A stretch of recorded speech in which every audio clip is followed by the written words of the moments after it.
Aujourd'hui, on parle drogue. C'est une étude importante que l'Observatoire français des drogues et des tendances addictives a publiée hier.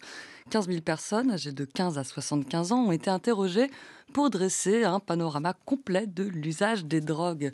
Bonjour Ivana Obradovic. Bonjour. Merci beaucoup d'être venue ce matin. Vous êtes la directrice adjointe de l'Observatoire. Premier constat, sur 5 ans, votre précédente enquête date de 2017, la consommation de drogue augmente et tout particulierement celle de produits stimulants.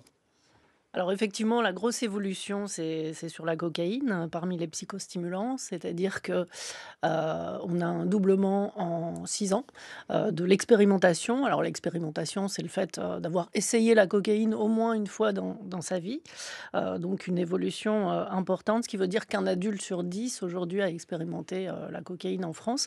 Et quand on regarde du côté de la consommation, le fait d'en avoir pris au moins une fois dans la dernière année, on est légèrement en dessous de 3% des adultes, puisque c'est une enquête qui concerne les 18-64 ans. Donc c'est une multiplication par 10 en 10 ans, donc une évolution importante. Alors moins de 3% de consommateurs, c'est pas une explosion de la consommation, en revanche c'est une tendance qui est très clairement à la hausse. Est-ce que cette hausse de la consommation est, de votre point de vue, le résultat de l'augmentation de l'offre ? Très clairement, ça traduit un niveau de production mondiale de cocaïne qui a jamais été aussi élevé. On est à 2 500 tonnes de cocaïne produites par an. On n'a jamais connu ça. Et donc évidemment, ça produit un effet d'accessibilité, de disponibilité de la cocaïne qui est de plus en plus élevé en Europe et en France en particulier. On le voit à travers le niveau des saisies, par exemple. On est régulièrement, depuis quelques années, au-delà de la barre des 20 tonnes de cocaïne saisie par an. Et puis, il y a également une évolution importante sur le prix. C'est plus accessible financièrement aussi, puisqu'aujourd'hui, le gramme de cocaïne se vend entre 50 et 70 euros.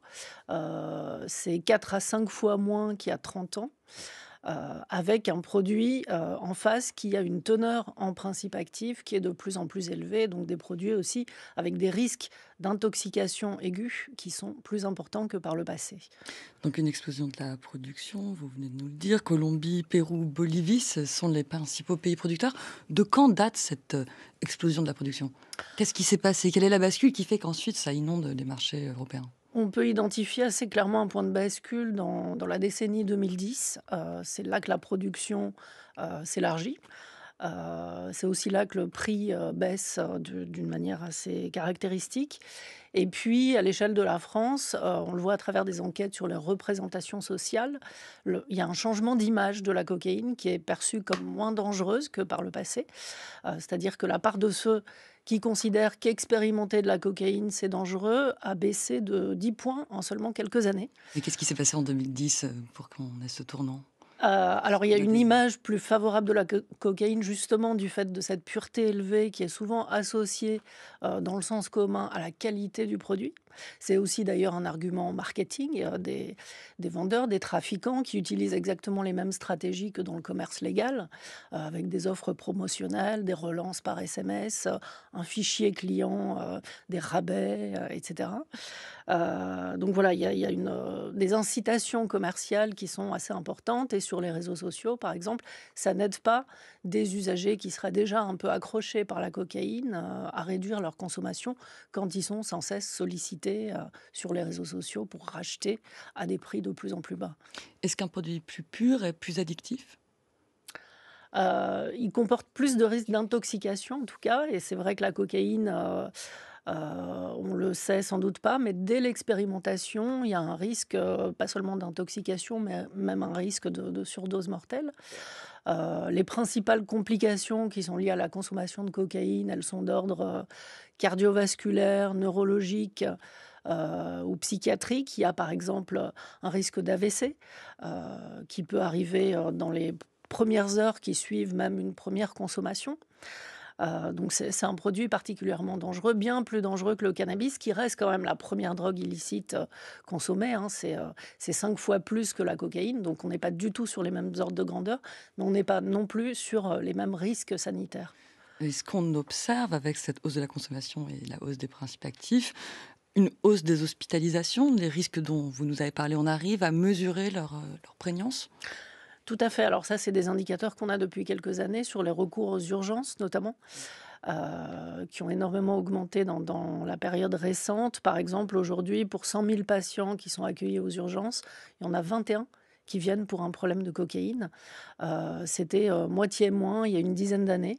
Donc on voit qu'il y a clairement une montée en charge de ce public-là. On le voit aussi dans la file active des centres de soins en addictologie, avec un doublement des patients qui viennent pour une consommation de cocaïne, et puis également dans les séjours hospitaliers en lien avec une intoxication liée à la cocaïne. Donc tous les indicateurs sanitaires sont convergents pour montrer qu'il y a vraiment un besoin de soins spécifiques pour cette population accrochée par le produit.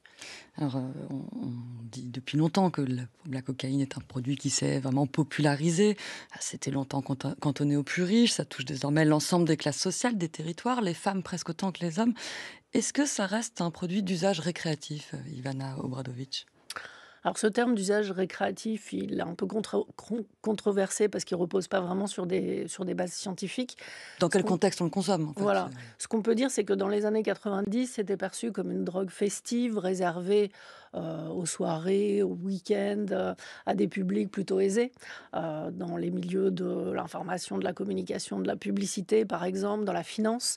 Aujourd'hui, ça s'est vraiment élargi à toutes les catégories de population, d'un point de vue social, du point de vue des professions, de l'âge, du sexe, et il y a aussi une homogénéisation territoriale de la diffusion de cocaïne, c'est-à-dire qu'on en trouve vraiment dans toutes les régions, c'est pas confiné à certaines.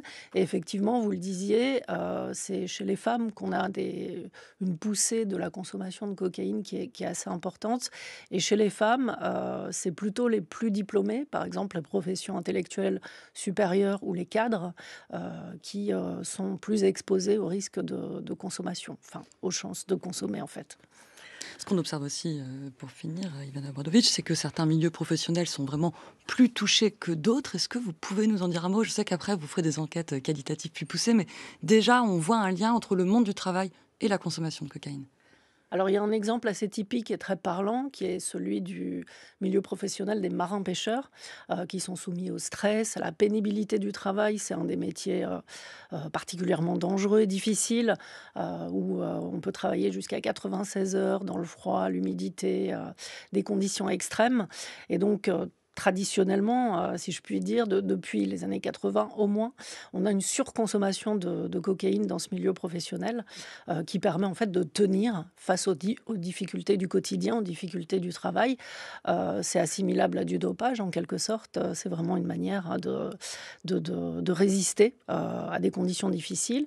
Et c'est intéressant de voir aussi que les évolutions de la société, d'un point de vue écologique par exemple, ont aussi une incidence sur la consommation de drogue et de psychostimulants en particulier, puisque le fait qu'il y ait de moins en moins de poissons dans la mer va de pair avec une durée des séjours en mer qui est de plus en plus longue, et donc un besoin de tenir aussi en mer qui va de pair avec une consommation de cocaïne qui a augmenté.